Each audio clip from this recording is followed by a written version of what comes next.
si le pain que tu mangeais était produit à 100% au Cameroun, sans dépendre de la Russie, ni de l'Ukraine, ni d'aucun autre pays étranger. Et oui, après plusieurs années à dépendre des importations de blé étranger, le Cameroun ambitionne de produire sa propre céréale et de réduire cette dépendance structurelle. Mais est-ce que ça peut vraiment marcher? On vous explique. Le Cameroun est le premier importateur de blé d'Afrique centrale et en 2025, le pays a importé plus de 921 000 tonnes pour environ 219 millions de dollars. En effet, le blé est l'une des céréales les plus consommées dans le pays et le Cameroun n'en produit presque pas. Tout vient de l'étranger et cette dépendance ne date pas d'hier. Elle est structurelle et profonde. Or, le problème avec dépendre autant de l'extérieur, c'est que le pays n'a aucun contrôle. Quand les marchés mondiaux s'emballent, comme en 2022 avec la guerre en Ukraine, c'est le prix de la farine qui augmente partout. Ce n'est pas une coïncidence, c'est la conséquence directe d'une facture d'importation qui pèse chaque année sur les réserves en devises du pays et sur le portefeuille des ménages. Pire encore, même sans crise, les coûts logistiques, les prix du blé qui montent et descendent sans prévenir, les tensions géopolitiques, tout cela expose le pays en permanence.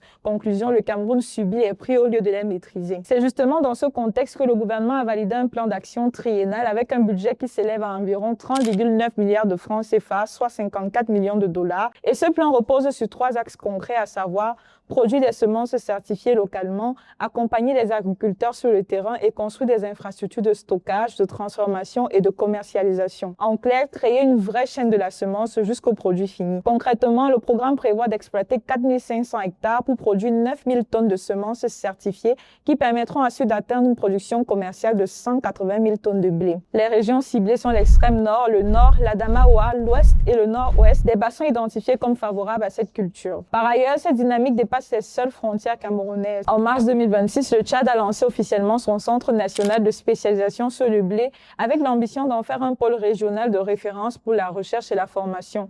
Un projet qui associe déjà le Nigeria et le Sénégal.